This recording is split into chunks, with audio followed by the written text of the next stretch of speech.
Good morning, students. Today we will start with new chapter number 13, and the name of the chapter is magnetic effects of electric current. So this will be the very interesting chapter. So let's begin. First topic of the chapter is magnet. Magnet क्या होते हैं? Magnet एक ऐसा object है जो उन substance को अपनी तरफ अट्रैक्ट करेगा जो आयरन से बने हो या निकल से बने हो या कोबाल्ट से बने हो या फिर इन तीनों के किसी कॉम्बिनेशन से बने हुए एलॉय हो। इस तरह के सब्सटेंस को अगर कोई ऑब्जेक्ट अट्रैक्ट करता है तो उस ऑब्जेक्ट को हम मैग्नेट बोलते हैं। Magnets can be prepare artificially, हम मैग्नेट्स को आर्टिफिशियली प्रिपेयर कर सकते हैं and it can be found naturally also, ये हमें अर्थ क्रस्ट में नेचुरली भी मिल सकता है। Now on the basis of magnetic property we can classify the substance into two main categories. A substance can be magnetic substance and non-magnetic substance. Now what are magnetic substance? Magnetic substance वो होंगे जो magnet की तरफ attract हो जाएंगे, उन substance को हम मैग्नेटिक सब्सटेंस बोलेंगे। और non magnetic substance are those substance which do not attract by the magnet, जो मैग्नेट से अट्रैक्ट नहीं होंगे, उन सब्सटेंस को हम नॉन मैग्नेटिक सब्सटेंस कहेंगे। Now let discuss some properties of magnet. Property number 1, a magnet has two poles, north and south. अगर हम किसी मैग्नेट को डिस्कस कर रहे हैं, सपोज ये मेरा मैग्नेट है, तो हमेशा एक चीज हमें याद रखनी है कि हमेशा हमारे मैग्नेट के अंदर दो पोल्स एग्जिस्ट करेंगे और इन दो पोल्स को हमने रिप्रेजेंट करा है N एंड S, जहां पर N का मतलब है नॉर्थ पोल और S का मतलब है south pole. Second property is like poles repel each other and unlike poles attract each other. अगर हम नॉर्थ पोल और नॉर्थ पोल को पास में लेके आते हैं तो ये दोनों एक दूसरे को रिपेल करेंगे, और अगर हम साउथ पोल और साउथ पोल को पास में लेके आते हैं तो again there is a repulsion. अगर आप एक जैसे पोल्स को पास में लेके आते हैं तो यहाँ पर हमें रिपल्सिव फोर्स नजर आएगा, लेकिन अगर आप अपोजिट पोल्स को लेके आते हैं, अगर आप नॉर्थ और एक साउथ को लेके आ रहे हैं तो यहाँ पर हमें एट्रैक्टिव फोर्स नजर आएगा। Third property, they always exist in pairs of poles. अगर आप किसी मैग्नेट को देखें तो कभी भी ऐसा नहीं होगा कि मैग्नेट के अंदर एक सिंगल पोल एग्जिस्ट कर रहा हो। आपको कभी भी मैग्नेट ऐसा नहीं मिलेगा कि जिसके अंदर सिर्फ एक सिंगल पोल एग्जिस्ट कर रहा हो, ऐसा मैग्नेट नहीं मिलेगा। और आपको मैग्नेट ऐसा भी नहीं मिलेगा जहां पर एक जैसे पोल्स के पेयर एग्जिस्ट कर रहे हो, ऐसा मैग्नेट भी हमें नहीं मिलेगा। हमें हमेशा कैसा मैग्नेट मिलेगा? हमें हमेशा ऐसा मैग्नेट मिलेगा जिसके अंदर पेयर ऑफ पोल्स हो और एक पोल नॉर्थ पोल हो और सेकंड पोल साउथ पोल हो। अगर आपके पास बहुत सारे मैग्नेटिक सब्सटेंस रखे हैं और उनमें कोई मैग्नेट भी रखा है और आप उन सब्सटेंस में से मैग्नेट को आइडेंटिफाई करना चाहते हैं, तो जिस टेस्ट के थ्रू आप मैग्नेट को आइडेंटिफाई करेंगे वो है रिपल्शन। अगर आप मैग्नेटिक सब्सटेंस के पास मैग्नेट को लेके जाओगे तो वहां पर हमेशा आपको अट्रैक्टिव फोर्स नजर आएगा।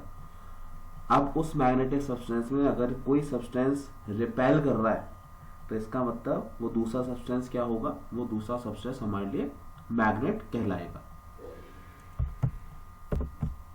Now one more important point is that suppose आपके पास एक मैग्नेट है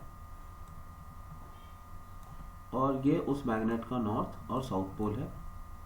सपोज आपने हैमर की मदद से इस मैग्नेट को ब्रेक कर दिया, तो मैग्नेट को ब्रेक करने पर कभी भी ऐसा नहीं होगा कि ये मैग्नेट इस तरह ब्रेक हो जाए, एक पोल आपका नॉर्थ पोल में चला जाए और एक पोल आपका साउथ पोल ऐसे डिवाइड हो जाए, ऐसा कभी भी नहीं होगा। अगर आप एक बड़ी मैग्नेट को हैमर की मदद से इसके स्मॉल पीसेस में कन्वर्ट कर देते हैं तो वो दो छोटे पार्ट जो उस बड़ी मैग्नेट से बने हैं these two small parts behave as a individual magnet, वो भी एक मैग्नेट की तरह बिहेव करना स्टार्ट कर देगा और उनके पास भी अपने खुद के इंडिविजुअल पोल पेयर होंगे। बट डिफरेंस ये हो जाएगा, जो बड़ी मैग्नेट का मैग्नेटिक फील्ड था, उसकी जो स्ट्रेंथ थी, उसकी जो पावर थी, वो इन दो छोटे मैग्नेट्स में कम होगी। इसी तरह अगर आप इनके भी छोटे स्मॉल पीसेस कर देंगे, अगेन अगर आप इनको भी तोड़ देते हैं तो again you get small magnets having individual pairs of poles. तो अगर कोई मैग्नेट एग्जिस्ट करेगा तो उसके पास उसके खुद के इंडिविजुअल पेयर ऑफ पोल्स होंगे। Now next topic is magnetic field and magnetic field lines. Magnetic field क्या होता है? सपोज कोई मैग्नेट आपके पास है, उस मैग्नेट के पास अगर आप किसी मैग्नेट को या किसी मैग्नेटिक सब्सटेंस को आप लेके जाते हैं, सो यू फील और यू एक्सपीरियंस अ फोर्स, आपको वहाँ पर एक फोर्स महसूस होगा। अगर आप मैग्नेटिक सब्सटेंस को लेके गए तो उस फोर्स का नेचर अट्रैक्टिव होगा। अगर आप एक मैग्नेट के पास दूसरे मैग्नेट को लेके जा रहे हैं तो वो फोर्स अट्रैक्टिव भी हो सकता है, रिपल्सिव भी हो सकता है। तो यहाँ से ये कहना सही रहेगा, अगर एक मैग्नेट के पास आप किसी मैग्नेटिक सब्सटेंस या मैग्नेट को लेके जा रहे हैं तो उस मैग्नेट के आसपास कुछ ऐसी चीज़ एग्जिस्ट कर रही है जिसकी वजह से आपको फोर्स एक्सपीरियंस हो रहा है। इसका मतलब उस मैग्नेट के आसपास जो फील्ड सेटअप हुआ है और उस मैग्नेट के आसपास का जो रीजन है जहाँ पर आपको फोर्स एक्सपीरियंस हो रहा है, उस रीजन को हम क्या बोलेंगे? मैग्नेटिक फील्ड बोलेंगे। यहाँ पर एक इंपॉर्टेंट पॉइंट आपको बताना चाहता हूँ, जैसा कि हमारे चैप्टर का नाम है मैग्नेटिक इफेक्ट्स ऑफ करंट। तो मैग्नेटिक इफेक्ट्स ऑफ करंट इसका नाम हमने इसलिए दिया है क्योंकि जो मैग्नेटिक प्रॉपर्टीज मैग्नेट के अंदर हमने देखी, ऐसी सिमिलर प्रॉपर्टीज हमें एक और केस में ऑब्जर्व हुई। और वो केस क्या था? जब एक साइंटिस्ट ने एक्सपेरिमेंट करा, उन साइंटिस्ट का नाम था ऑयस्टेड। उन्होंने जब एक्सपेरिमेंट परफॉर्म करा तो उनके पास एक वायर था और जब उन्होंने उस वायर के अंदर करंट को फ्लो कराया और उस करंट कैरिंग कंडक्टर के पास जब वो एक मैग्नेटिक कंपास को लेके आए तो उस मैग्नेटिक कंपास ने डिफ्लेक्शन करना चालू करा और जैसे वो करंट के फ्लो को उस वायर के अंदर से ऑफ कर देते हैं, क्लोज कर देते हैं, तो मैग्नेटिक कंपास का डिफ्लेक्शन भी बंद हो जाता है। तो उस एक्सपेरिमेंट से साइंटिस्ट ने ये प्रूफ कर दिया, जैसी प्रॉपर्टीज मैग्नेट के अंदर शो होती हैं उसी टाइप का सिमिलर प्रॉपर्टीज एक करंट कैरिंग कंडक्टर भी शो करता है। इसका मतलब अगर आप किसी कंडक्टर के अंदर करंट को फ्लो कराते हैं तो वो मैग्नेटिक इफेक्ट्स को प्रोड्यूस करता है। That's why the name of the chapter is magnetic effects of current. तो मैग्नेटिक फील्ड हमें दो जगह ऑब्जर्व कर सकते हैं, एक मैग्नेट के आसपास और second the region around current carrying conductor. अगर आप किसी कंडक्टर के अंदर करंट को फ्लो करा रहे हैं तो उसके आसपास का जो रीजन है वहां पर भी आपको मैग्नेटिक फील्ड ऑब्जर्व होगा। Now next topic is magnetic field lines. Now हम मैग्नेटिक फील्ड को ऑब्जर्व तो कर सकते हैं, बट उसको पेपर पर कैसे रिप्रेजेंट करें? तो उस फील्ड पैटर्न को ड्रॉ करने के लिए हमने फील्ड लाइंस को इंट्रोड्यूस करा। Now what are magnetic field lines? These are the imaginary lines which is used to represent magnetic field around a magnetic substance, around a magnet or a current carrying conductor. तो magnetic field lines को हम magnetic field को represent करने के लिए use कर रहे हैं। मैग्नेटिक फील्ड लाइंस हम डिफरेंट सब्सटेंस के लिए स्टडी करेंगे। हमारे सिलेबस में हम magnetic field lines bar magnet के लिए स्टडी करेंगे, हम मैग्नेटिक फील्ड लाइंस एक स्ट्रेट करंट कैरिंग कंडक्टर के लिए स्टडी करेंगे, हम मैग्नेटिक फील्ड लाइंस एक करंट कैरिंग सर्कुलर कॉइल के लिए स्टडी करेंगे, हम magnetic field lines of a solenoid भी डिस्कस करेंगे। तो यहाँ पर आपको जो फिगर नजर आ रहा है this is the magnetic field lines for a bar magnet. आपको जो स्मॉल यहाँ पर जो बार नजर आ रहा है, this is a bar magnet, इसको हम बार मैग्नेट बोल रहे हैं, जहां पर एस साउथ पोल को रिप्रेजेंट कर रहा है और एन आपका नॉर्थ पोल को रिप्रेजेंट कर रहा है। तो बार मैग्नेट के लिए फील्ड लाइंस कुछ इस तरह की होती है, जिसको आप फिगर में देख पा रहे हैं, और इस फिगर को प्रैक्टिकली भी ऑब्जर्व करा गया है। तो ये प्रैक्टिकली ऑब्जर्वेशन है for the magnetic field lines of bar magnet. अब इस प्रैक्टिकल में क्या करा, इन्होंने बार मैग्नेट लिया, this is our bar magnet, और यहाँ पर आपको जो बहुत ही फेडेड लाइंस के फॉर्म में जो आपको अरेंजमेंट नजर आ रहा है, these are the iron filings. इन्होंने क्या करा, एक बार मैग्नेट को लिया और उस बार मैग्नेट के आसपास आयरन फिलिंग्स को स्प्रेड कर दिया, एंड अब उन्होंने इस सेपरेटिस को थोड़ी देर के लिए रख दिया। कुछ टाइम के बाद जब इन्होंने सेपरेटिस को देखा, इस अरेंजमेंट को ऑब्जर्व करा, तो इन्होंने देखा कि जो आयरन फिलिंग्स थे they have arrange in a definite manner. आपने देख रहे हैं तो यहाँ पर एक पर्टिकुलर मैनर में वो सभी के सभी आयरन फिलिंग्स अरेंज हो गए, and this is similar to this figure. तो ये हमारा मैग्नेटिक फील्ड लाइंस का पैटर्न है for bar magnet. Now we discuss the properties of magnetic field lines. Magnetic field lines की क्या प्रॉपर्टी, उनको हम डिस्कस कर लेते हैं। Property number 1, the magnetic field lines originate from north pole and at south pole. जैसा कि figure में हम देख पा रहे हैं, हमारी मैग्नेटिक फील्ड लाइंस स्टार्ट तो नॉर्थ पोल से हो रही है और जाती कहां तक है, साउथ पोल तक। Second point, magnetic field lines are closed and continuous. अगर हम फील्ड लाइंस को देखें तो ये फील्ड लाइंस हमारी कहीं पर भी ब्रेक नहीं हो रही है, कहीं पर ब्रेक नहीं हो रही है तो इसको हम कंटिन्यूअस बोल रहे हैं, और ये एक लूप बना रहे हैं। यदि नॉर्थ से साउथ जाते हैं और साउथ से नॉर्थ, तो एक लूप बन रहा है, इसलिए हम इसको कंटिन्यूअस और क्लोज्ड बोल रहे हैं।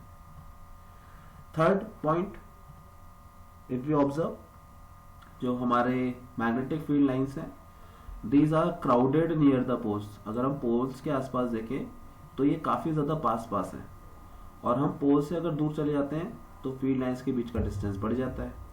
अगर आपकी फील्ड लाइंस क्राउडेड हैं तो यहाँ पर जो फील्ड सेटअप हुआ है इट विल बी स्ट्रॉन्ग। ये स्ट्रॉन्ग मैग्नेटिक फील्ड को रिप्रेजेंट कर रहा है। अगर आपकी मैग्नेटिक फील्ड लाइंस बहुत ज्यादा पास पास हैं, बहुत ज्यादा क्राउडेड हैं, तो ये रिप्रेजेंट कर रहा है आपके स्ट्रॉन्ग मैग्नेटिक फील्ड को।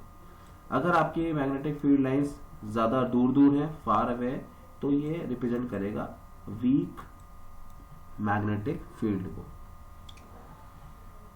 Next property, they never intersect each other. कभी भी आपकी मैग्नेटिक फील्ड लाइंस एक दूसरे को इंटरसेक्ट नहीं करेंगी। Fifth property, we always use an arrow for direction. अगर आपको डायरेक्शन मेंशन करना है तो हमें एक एरो यूज करना पड़ेगा। तो यहाँ पर एरो की मदद से हम समझ पा रहे हैं कि हमारे मैग्नेटिक फील्ड लाइंस का ओरिजिनेशन कहाँ से है, नॉर्थ पोल से, और एंड कहाँ पर हो रहा है, साउथ पोल पर एंड हो रहा है। Now if we draw magnetic field lines parallel, अगर हम पैरेलल लाइंस की फॉर्म में हमारे मैग्नेटिक फील्ड को रिप्रेजेंट करते हैं, तो इसका मतलब ये है, ये क्या रिप्रेजेंट कर रहा है, ये रिप्रेजेंट कर रहा है यूनिफॉर्म मैग्नेटिक फील्ड। यहां से हमें क्या समझ में आ रहा है, this is uniform magnetic field. अगर पैरेलल फील्ड लाइंस या पैरेलल लाइंस की मदद से आप अपने मैग्नेटिक फील्ड को रिप्रेजेंट कर रहे हैं, तो इसका मतलब वो फील्ड कैसा है, वो यूनिफॉर्म मैग्नेटिक फील्ड है। और यूनिफॉर्म मैग्नेटिक फील्ड का मतलब ये है, उस एरिया में या उस रीजन में किसी भी पॉइंट पे अगर आप मैग्नेटिक फील्ड की वैल्यू को कैलकुलेट करते हैं तो वो वैल्यू सेम आपको ऑब्जर्व होगी। हर जगह पे उस मैग्नेटिक फील्ड का वैल्यू आपको सेम ऑब्जर्व होगा। वन इंपॉर्टेंट पॉइंट मैं आपको बताना भूल गया, मैग्नेटिक फील्ड को मेजर करने के लिए जिस यूनिट को हम यूज करते हैं, that unit is Tesla. Magnetic field को मेजर करने के लिए जिस यूनिट को हम यूज करते हैं, it will B Tesla. Tesla is the SI unit of magnetic field. अगर हम उसकी स्मॉलर यूनिट्स की बात करें तो स्मॉलर यूनिट होती है Gauss. Smaller unit is Gauss. And ऐसा यूनिट इज टेस्ला, और टेस्ला को हम रिप्रेजेंट करते हैं कैपिटल टी से, और गॉस को हम पूरा ही लिखते हैं. And relation between this tesla and gauss is 1 tesla is equals to 10 to power 4 gauss. 1 tesla 10 to power 4 gauss के इक्वल होता है.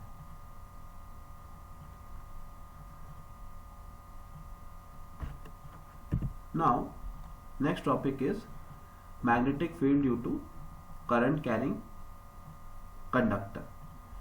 तो यहाँ पर इस केस के अंदर अब हम डिफरेंट मैग्नेटिक फील्ड पैटर्न्स की स्टडी करेंगे. फर्स्ट केस जो हमने कंसिडर करा है, it will be a straight wire. हम सबसे पहले अपने करंट को एक स्ट्रेट कंडक्टिंग वायर के अंदर फ्लो करा रहे हैं, और जब हम करंट को स्ट्रेट कंडक्टिंग वायर में फ्लो करा रहे हैं तो किस तरह का हमें फील्ड ऑब्जर्व हुआ, हम उसके स्टडी इस टॉपिक में करेंगे. तो यहाँ पर हमने एक कंडक्टिंग वायर कंसिडर करा है. This is our conducting wire, और उस कंडक्टिंग वायर के अंदर हमने करंट को फ्लो कराया है, और करंट का डायरेक्शन है हमारा बॉटम टू टॉप. मेरा current bottom to top flow कर रहा है. तो आप जब एक स्ट्रेट कंडक्टिंग वायर में करंट को फ्लो कराते हैं, यहां पर जो मैग्नेटिक फील्ड हमें ऑब्जर्व होगा, it will be in the form of concentric circle. अगर ये आपका कंडक्टिंग वायर है और यहाँ पर अगर आप इस कंडक्टर के अंदर करंट फ्लो कराते हैं तो मैग्नेटिक फील्ड सेटअप होगा, and this magnetic field will be in a form of concentric circle. ये कोसेंट्रिक सर्कल की फॉर्म में यहाँ पर फील्ड सेटअप होगा. कोसेंट्रिक सर्कल मतलब ये है ऐसे सर्कल्स जिनका सेंटर कॉमन हो.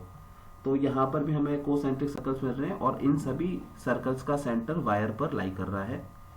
Now to determine the direction of magnetic field, अगर हम मैग्नेटिक फील्ड का डायरेक्शन डिटरमाइन करना चाहते हैं, then we use one law. और यहाँ पर जो लॉ दिया गया है, it will be given by a scientist Maxwell, and the name of the law is Maxwell's right hand thumb rule. Right hand thumb rule की मदद से हम इस मैग्नेटिक फील्ड के डायरेक्शन को आइडेंटिफाई करेंगे. तो अभी इस केस में डायरेक्शन है like this. Now how we obtain this direction we will discuss in the next slide. So next slide is right hand thumb rule. Right hand thumb rule में डायरेक्शन पता करने के लिए हमें क्या करना है, हमें अपना राइट हैंड को यूज लेना है, and what we have to do, हमें राइट हैंड के थंब को कंडक्टर में फ्लो हो रहे करंट के डायरेक्शन में रखना है, लाइक दिस. जो आपको पैटर्न यहाँ पे शो हो रहा है, सिमिलर पैटर्न में आपको अपना राइट हैंड रूल यूज करना है. करंट जिस डायरेक्शन में जा रहा है उस डायरेक्शन में हम अपने थंब को पॉइंट कर देंगे. Now if you look at the finger, अब फिंगर्स जिस डायरेक्शन में कर्ल हो रही है, this will be the direction of magnetic field. तो यहाँ पर हमें क्लियरली समझ में आ रहा है, अगर करंट अपवर्ड है तो हमारा मैग्नेटिक फील्ड का डायरेक्शन ये है. अगर हमारा करंट डाउनवर्ड है तो मैग्नेटिक फील्ड का डायरेक्शन हमारा हो जाएगा ये. So this is right hand thumb rule. Now the remaining topics of this chapter we will continue in next topic.